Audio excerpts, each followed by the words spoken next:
Entrevista do dia, na Rádio Transamérica Juiz de Fora. Muito bem, daqui a pouquinho nós teremos o Papo Cabeça com o Dr. Bruno Cruz, mas nós vamos antecipar aqui, nós já estamos aqui no estúdio com a nossa convidada, que é psicóloga, gerontologista, pós-graduada em desenvolvimento humano, e nós vamos falar de envelhecimento. Inclusive, a matéria que está na capa do Jornal Tribuna de Minas de hoje, feita pela repórter Beta Mazzocoli, aconselho a leitura porque é excelente, é uma matéria muito boa. E a Gleice, inclusive, também participa, fala nessa matéria. É a Gleice Veloso que está conosco aqui. Gleice, antes de mais nada, é um prazer receber você aqui. Seja muito bem-vinda. Bom dia, o prazer é todo meu. Bom dia a todos os ouvintes também. Eu queria começar falando com você sobre essa situação aqui da tribuna. Depois nós vamos entrar em outros temas. O etarismo.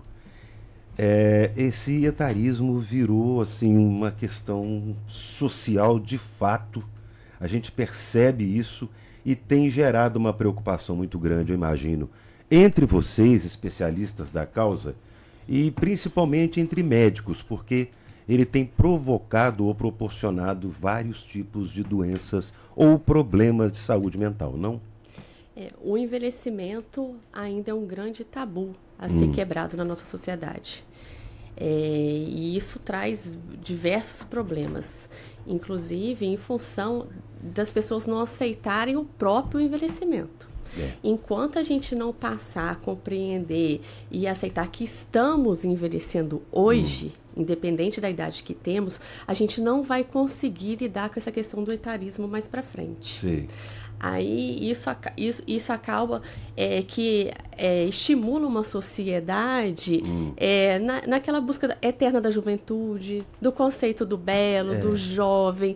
Mas isso é algo que ainda vem mudando. As últimas gerações já estão se posicionando de maneira diferente. Os idosos dessas gerações. E isso é muito favorável. Então a gente tem um idoso hoje que não é o mesmo idoso de 20 anos atrás, de 18 anos atrás. E esse idoso, ele se posiciona de uma maneira diferente. Então, a gente vai conseguir, eu espero e acredito, que as próximas gerações sofra menos com esse etarismo. Esse processo, né? Com essa questão gerontofóbica, né? O medo de envelhecer. Gerontofóbica, eu gostei do termo. Que tá muito ligado também à questão da finitude, da negação em relação à própria morte. Então, a gente tem que evoluir muito em relação ao autoconhecimento e ao preparo diante da vida, né?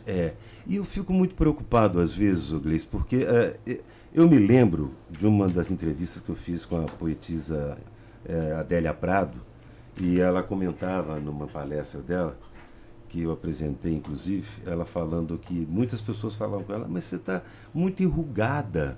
Aí ela respondeu assim: eu me orgulho muito dessas rugas e não quero tirá-las jamais. Essa ruga representa cada situação, cada momento da minha vida. E isso, para mim, é um orgulho tê-las, né? Mas você não vê esse tipo de consciência com parte das pessoas. Você está falando dessa nova geração que vem aí, que está mais esclarecida com relação a esse assunto.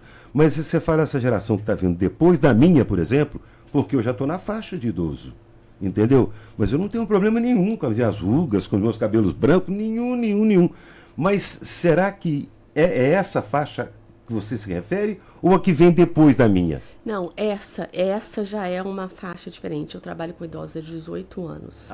Idosos institucionalizados, principalmente. Nós temos casas de repouso.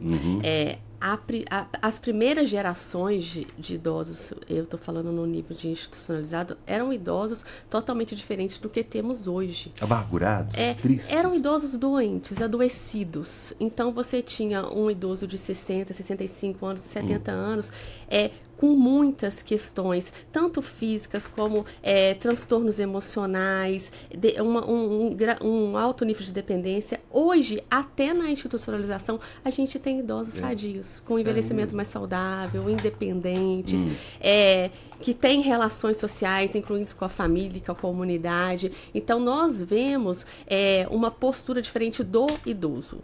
Sim. Hoje. Hoje. E a tendência é que daqui para frente, com o conhecimento, com o esclarecimento da população em relação ao próprio processo de envelhecer e como eu quero estar velho daqui a alguns anos, é como eu vou tratar o velho agora.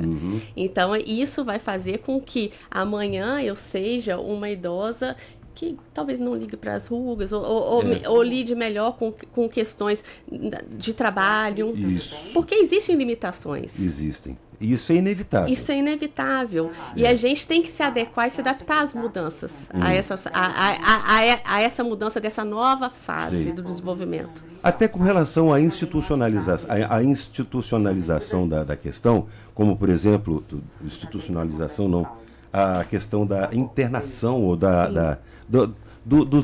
das instituições de longa permanência, né? Muitas pessoas ainda ficam receosas de levar o seu parente para uma instituição dessa, né? Claro que há hoje instituições seríssimas, eu conheço inclusive, e você melhor do que ninguém pode falar sobre isso, mas muitas ainda acham que isso é um desligar da família. Eu gostaria que você falasse como é que é esse relacionamento. E, de repente, para o próprio idoso, é até melhor, porque ele vai estar convivendo dentro do mundo dele. Como é que é essa relação da família com o idoso dentro de uma instituição de longa permanência? A instituição, ela é um serviço oferecido hoje, que só cresce para aqueles que dele necessitam. Isso a gente tem que deixar claro.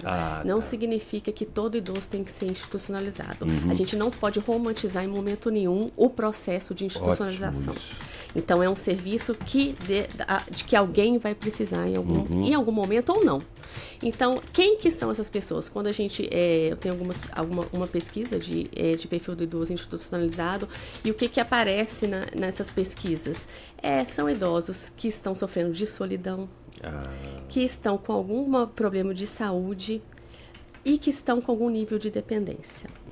É a maioria do perfil. Claro que no país nós temos outras modalidades de atendimento em coletivo do idoso, em nível domiciliar, que vão ter outras características, que são condomínios, enfim. Mas as ILPIs mesmo, elas vão atender mais esse público. Entendo. E o que acontece? Se você tem uma pessoa idosa que está sofrendo de solidão, que está sozinha, que precisa de cuidados de saúde e que está algum tipo de dependência, que vai para um lugar que vai acolher isso, que vai abarcar isso de maneira satisfatória, que hoje as instituições são grandes centros de atendimento e de trabalho para proporcionar qualidade de vida. É equipe interdisciplinar, né? Interdisciplinar. Se você oferece isso, você tem um retorno positivo. Se tratando desses idosos que precisam da institucionalização. Sim. Agora, não dá para a gente colocar todo mundo no mesmo processo. O envelhecimento, ele é multifacetado.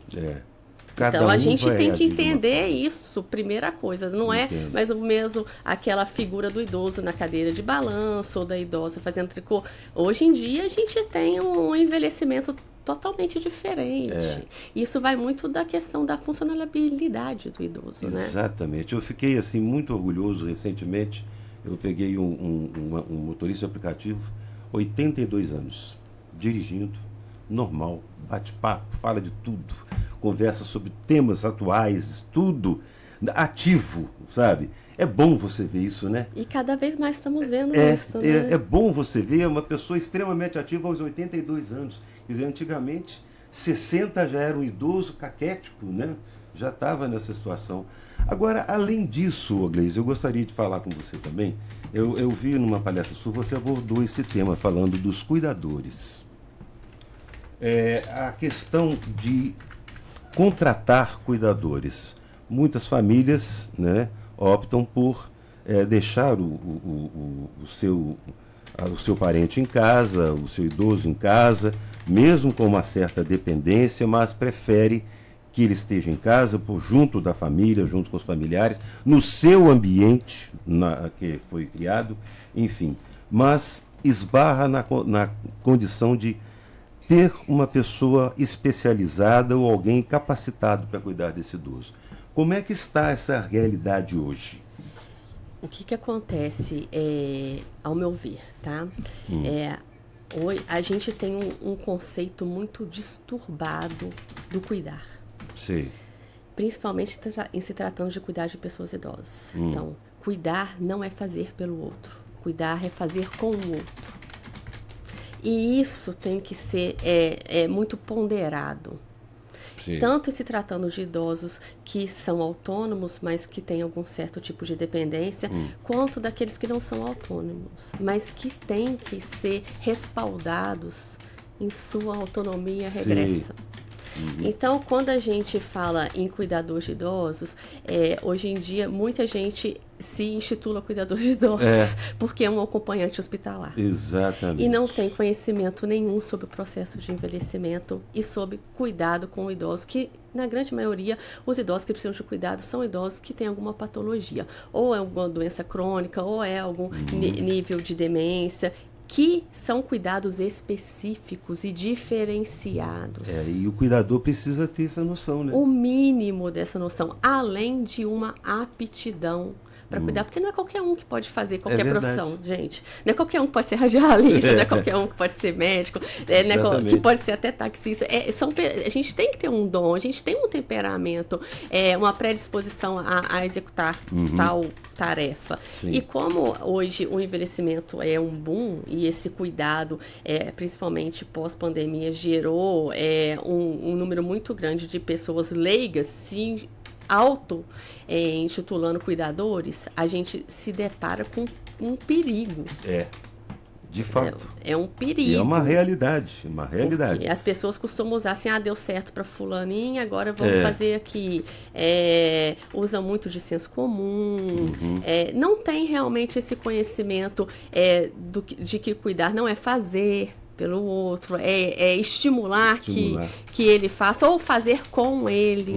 Então a gente vê muitos idosos de vez eles manterem uma estabilidade nesse processo de envelhecimento patológico, eles caem muito rápido. Acaba piorando a situação. Acaba piorando muito rápido e a gente não consegue ter, às vezes, até um mínimo de qualidade de vida e de bem-estar. Porque muita gente, às vezes, fica desempregado, isso já aconteceu, eu sei de casos, fica desempregado, não vai cuidar de idoso.